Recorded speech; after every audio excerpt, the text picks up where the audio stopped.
Kita dari kelompok sosiologi.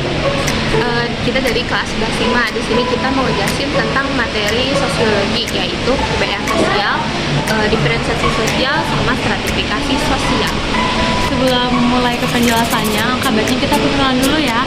Aku Tiara Puspita Dewi dari absen 32. Nama aku Syahla Zainati Najwa dari absen 28. Nama aku Jalpa Ufiana dari absen 36. Bye-bye.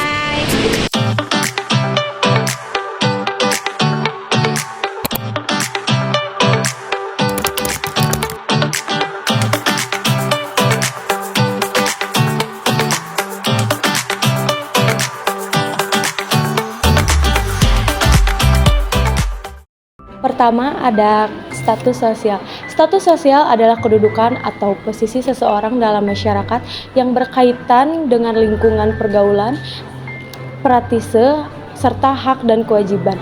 Status sosial juga dapat diartikan sebagai tingkat nilai sosial relatif yang dimiliki seseorang seperti rasa hormat, kehormatan, dan kompetisi. Di sini salah satunya ada scribe. Status sosial yang didapatkan seseorang sejak lahir dan tidak perlu diusahakan. Status ini berdasarkan pada faktor-faktor yang tidak diubah, seperti keturunan, kasta, suku, usia, dan ras. Contohnya yaitu anak yang lahir dari keluarga bangsawan otomatis mendapatkan status bangsawan. Terus di sini juga status jenis kelamin yang tidak dapat dipilih menjadi bawaan sejak lahir. Lahir sebagai orang dari suku Jawa atau suku Batak. Yang kedua, achieve status. Achieve status adalah status sosial yang diperoleh seseorang melalui usaha, prestasi, atau pilihannya sendiri. Status ini mencerminkan kemampuan, keterampilan, dan kerja keras seseorang untuk mencapai tujuannya. Contohnya, menjadi guru. Karena menjadi guru sekolah keguruan dan mendidik anak di sekolah. Menjadi presiden karena mengikuti pemilu dan melalui kampanye. Menjadi juara dunia sepak bola karena memenangi Piala Dunia.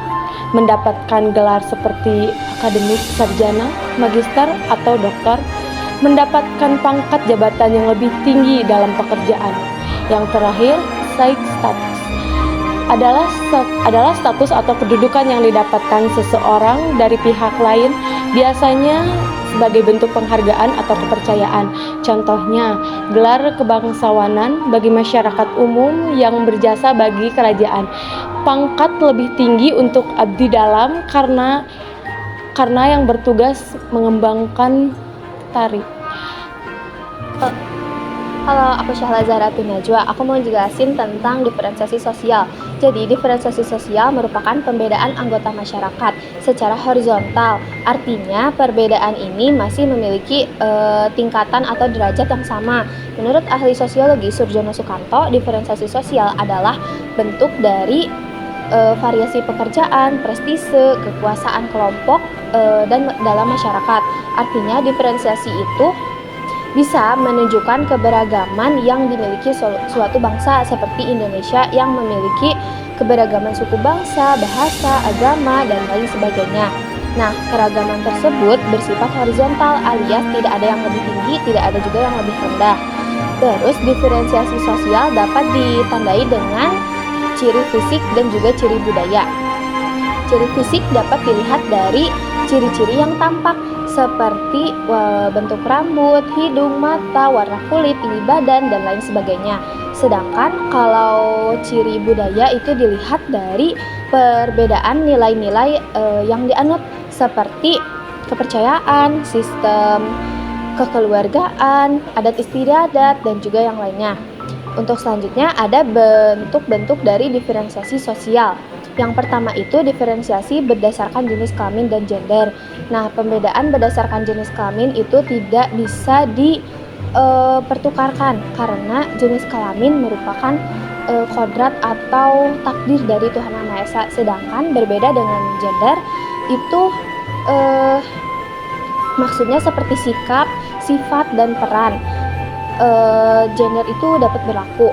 Contohnya seperti mengurus anak itu bukan lagi tugas dari perempuan, namun seorang laki-laki juga bisa melakukannya. Selanjutnya juga untuk mencari nafkah atau bekerja tidak hanya dilakukan oleh pria saja kan, wanita juga bisa melakukannya. Terus bentuk yang kedua itu ada diferensiasi berdasarkan ras. Nah, suku bangsa di Indonesia itu sangat beragam. Jadi seperti misalnya orang dari suku Jawa tidak seharusnya menganggap suku yang dianutnya itu lebih baik dari suku yang lainnya.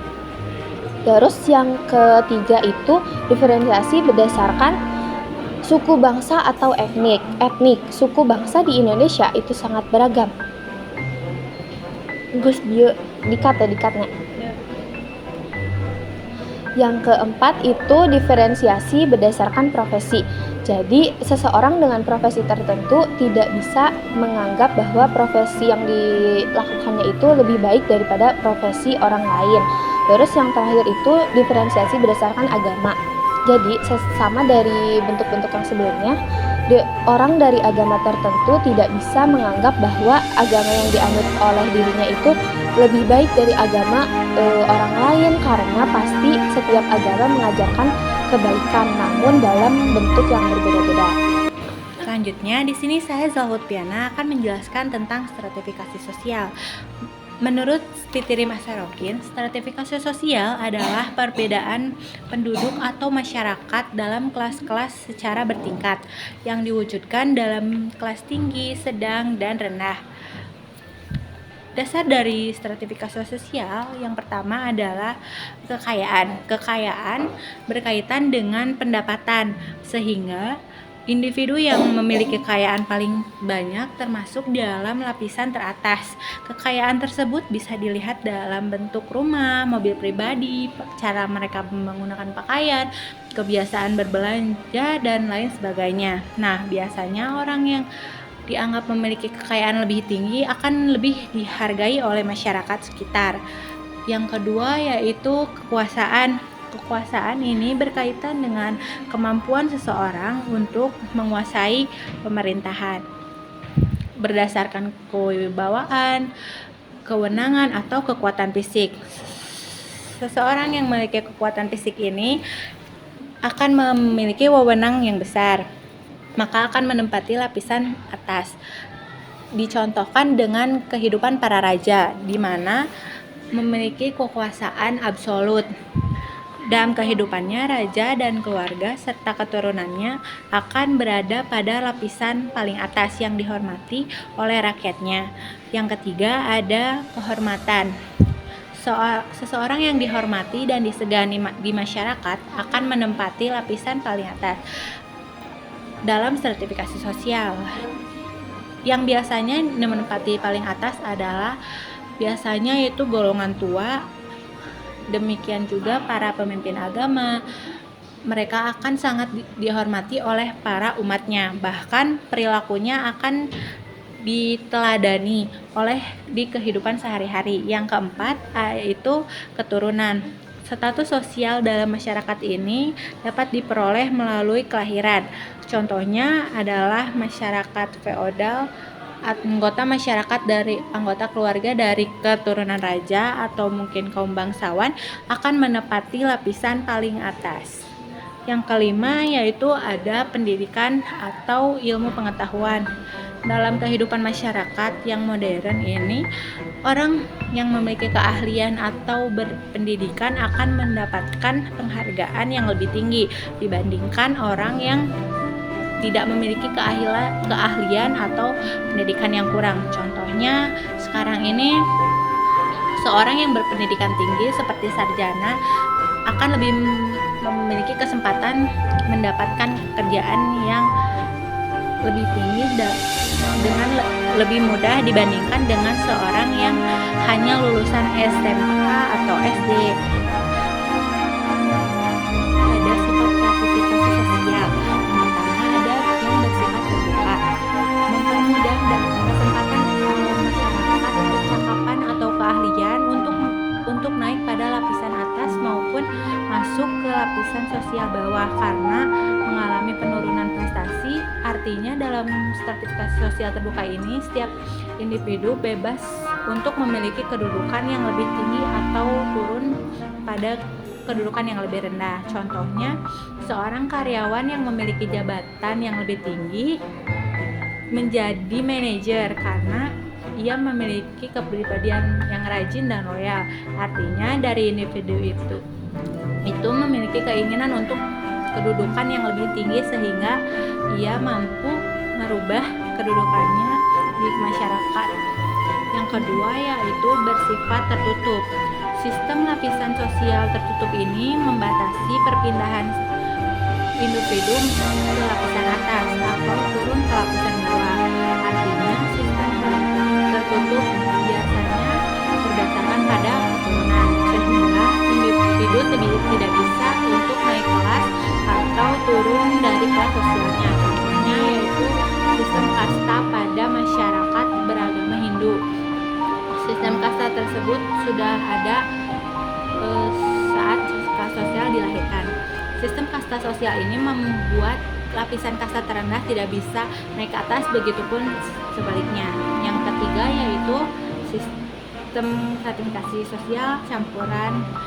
Artinya campuran ini membatasi kemungkinan seseorang untuk berpindah kasta dalam bidang tertentu, tetapi tetap membolehkan perpindahan lapisan pada bidang lainnya. Contohnya, pada masyarakat Bali yang masih menganut sistem kasta pada sistem sosialnya, ia tidak bisa berpindah kasta, namun dalam bidang ekonomi siapa saja boleh berkompetisi. Hal itu berarti terjadi keterbukaan dalam bidang ekonomi tanpa memandang sosial kasta. Terakhir aku mau menjelaskan sedikit tentang mobilitas sosial. Kalian udah tahu belum apa itu mobilitas sosial? Jadi pengertian dari mobilitas sendiri itu kan mobilitas adalah perpindahan.